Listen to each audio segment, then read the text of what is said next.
Assalamualaikum warahmatullahi wabarakatuh. Good day, everyone. Hi, ma'am.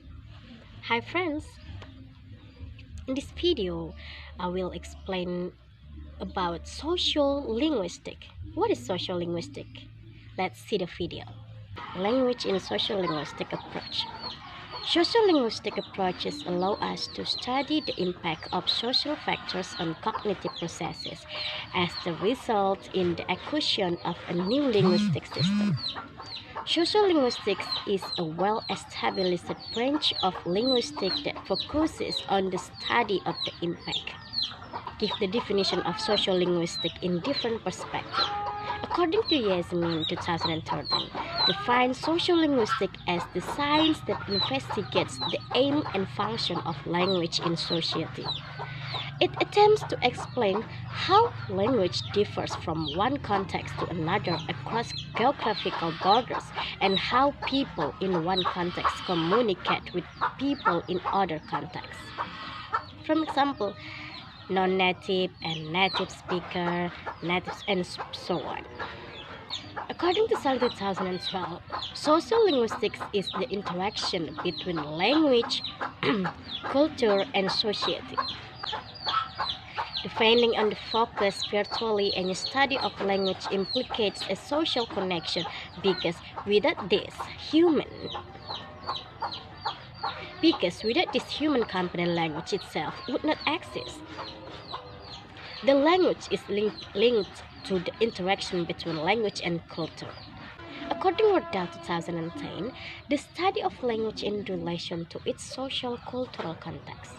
And Fandich 2009, social linguistics is the study of the effect of any and all aspects of society, including cultural norms, expectation, and context on the way language is used.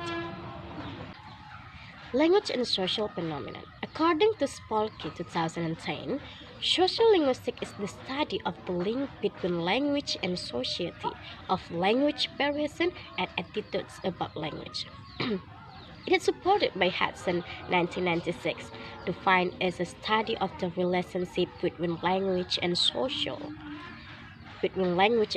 factors such as class, age, gender, and ethnicity, whereas Bell 1976 said it is a branch of anthropological linguistics that examines how language and culture are related and how language is used in different social. And in all this definition, it is clear that social linguistics is a discipline that makes a link between sociology and linguistics. It is a branch of sociology, and as a concept, it is concerned with how language use is determined of a given society's linguistic requirement. Next point, the nature of language. The nature and importance of language learning is a complex process of discovery collaboration of interrelated and rule-governed symbol system. Language is a social and uniquely human means of representing, exploring, and communicating meanings, as well as being a defining feature of culture. Language is an unmistakable mark of personal identity and is essential for forming interpersonal relationships and understanding social situations, extending experience, reflecting on thought and action, and contributing to a democratic society. Language is the primary basis of all communicating and the primary instrument of thought. And next point, relationship between language and society. An important concept in the discussion of communication is the speech community. It refers to a group of people who use the same system of speech signal. Another definition of the speech community is any human aggregate characterized by means of shared body of verbal signs and set up from similar aggregates by significant differences in language use. On the other hand, it studied the relationship between language and society. It explained why people speak differently in different social contexts. It discusses the social function of language and the way it is used to convey social meaning. All of the topics provide a lot of information about the language, work about the social relationship in community, and the way people signal aspect of their social identity through their language. And to summarize the relationship within a society according to all perception, there are some possible relationships between language and society. A first one is that viewed from the participant, social structure may either influence or determine linguistic structure and or behavior. A second possible relationship between language and society is directly opposed to the first. Linguistic structure and or behavior may either influence or determine social may either influence or determine social structure. This is supported by the Basil Bernstein finding on the use of elaborated and restricted codes. And then a third possible relationship between language and society is that language and society may influence each other. This influence is dialectical in nature. This is to say that speech behavior and social behavior are in a state of constant interaction, and that material living conditions are important factors in the relationship. The characteristic of human language. The first one, language is arbitrary. Language is undoubtedly arbitrary as there is no inherent connection between the nature of things or concept the speech deals with. However, those things and ideas are expressed, and there is no reason why different communities pronounce a single term differently. A word was chosen to mean a specific thing or idea is arbitrary. It might be noticed that if a language had not been arbitrary, there would have been just a single language that remained throughout the world. That is why we can consider language as an arbitrary vocal symbol. The second one is language. In a sense, language should be considered a social phenomenon. Language is social in our human society. It is a means of nourishing and developing and establishing human relations. And the third, language is a symbolic system. Language signifies a symbolic system, and it consists of different sound symbols for concept, things, ideas, objects, and etc. Language has sounds and words as their symbols. These symbols are picked and routinely acknowledged and utilized. The words in a language are not just patterns or images, but symbols that denote meaning. The fourth, language is systematic. Although the language is symbolic, its symbols are arranged in specific systems. All languages have their arrangement of lines, and each language is an arrangement of systems. Language is vocal and sound, which is produced by different speech organs. Writing can be considered as an intelligent platform to represent vocal sounds, and it is the graphic representation of the speech sounds of the language. The next point is language in social context. Giving information to one and another, this is the function of the language as a means of communication and at the same time as a means. If they are from the different social and geographical backgrounds, they will use different dialects. Here we have what we call social dialect and geographical dialect. For instance, if one of them is someone speaking Indonesian language, who is from North Sumatra, will probably use Indonesian language with a certain accent spoken by people from that part of the country, and the other will probably use the other dialect. Example, Mandailing dialect if he is from Mandailing. If someone is a middle-class businessman, he will use the variety of language associated with men of this type.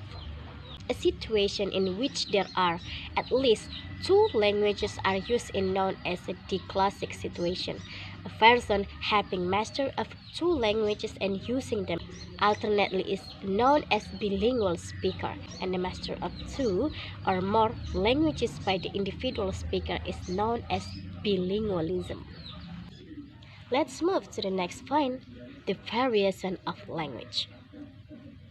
Language allows people to share. Language changes, dies, and it is not passive. Varieties of language, the term linguistic variation or simply variation, refers to regional, social, or contextual differences in the ways that a particular language is used. And the type is here. So, what is vernacular language? Vernacular language refers to our plain, everyday spoken language. It's the words we use to have a casual conversation with our siblings or the language we use when we text our best friends. It generally refers to a language which has not been standardized and which does not have official status. Vernacular are usually the first languages learned by people in multilingual communities. The second refers to the way it is acquired in the home as a first variety. Then, the third is the fact that it is used for relatively circumscribed function. The term vernacular simply means a language which is not an official language in a particular context. Next variation is standard language. Standard language is a variegated language that is used by government, in the media, in school, and for international communication. There are different varieties of English in the world, such as North American English, Australian English, and Indian English. Although these varieties differ in terms of their pronunciation, there are few differences in grammar between them. In contrast, there are non-standard forms of language that are used, for example, in different regional dialect and in this non-standard. Non-standard varieties of language are different from each other. The only difference between standard and non-standard language is that we consider the language standard which is right according to our own value judgment. Language creates a harmony among people. It differs from person to person, area to area, and from country to country.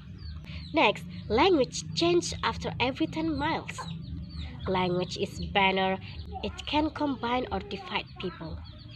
Next variation is lingua franca. It is defined as a language which is used habitually by people whose mother tongue are different in order to facilitate communication between. It may refer to a trade language, a contact language, an international language.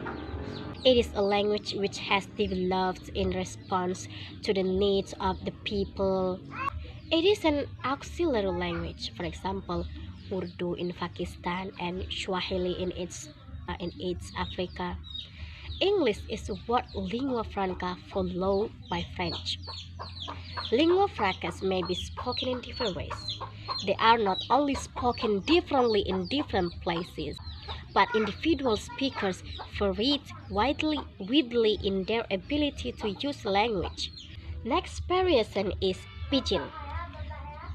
Pidgin, a language with a markedly reduced grammatical structure, lexicon, and stylistic range.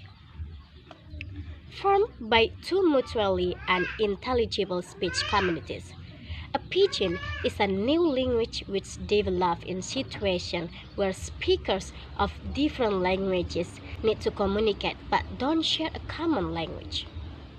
The vocabulary of a pidgin comes mainly from one particular language, called the lexicon. An early pre-pidgin is quite restricted in use and variable in structure. Here, languages mix of oddly that from morphemes to sentence structure everything reduced and meaningless strangely. Most of the present pigeons have developed in European colonies, but the later stable pigeon developed its own grammatical rules, which are quite different from those of the Lexicon. The example of pigeon is Hawaii pigeon or HPE yang digunakan di Honolulu pada akhir abad ke-19 in use in 9th century. An example, untuk apa Miss Willis tertawa sepanjang waktu? Sebelumnya menjadi Fraulein menangis sepanjang waktu. And the Virginia is, mengapa Miss Willis sering tertawa? Fraulein dulu selalu menangis. And the next variation is crow. When two pidgin language speakers marry and their children start learning pidgin as their first language and the mother tongue of a community, it's called a crow. Crow has its own grammatical rules. Unlike a pigeon, a crow is not restricted in use and is like any other language in its full range of function. When children start learning a pidgin as their first language and it becomes the mother tongue of a community, and the major difference between pidgin and crow is that former has no native speaker, but the latter has. In fact, when any pidgin is acquired by children of any community, it becomes crow. At the time, it develops its new structure and vocabulary. In other words, when a pidgin becomes lingua franca, it is called crow. Like a pigeon, a crow is a distinct language which has taken most of its vocabulary from another language, the lexicon, but has its own unique grammatical rules. For example, speakers of Jamaican Crow call their language patois or from patois, and speakers of Hawaii Crow English. And speaker of Hawaii Crow English call theirs pidgin. The example in Indonesia is bahasa Melayu. That word is pasar yang dipengaruhi kontak antara pedagang Melayu dan Cina. Bahasa ini dahulunya tergolong ke dalam bahasa pidgin dan mengalami proses kreolisasi. Seperti contohnya, rumahku menjadi saya punya rumah. Something like that. Okay friends, okay ma'am, that's all my video. Thanks for watching. Assalamualaikum warahmatullahi wabarakatuh.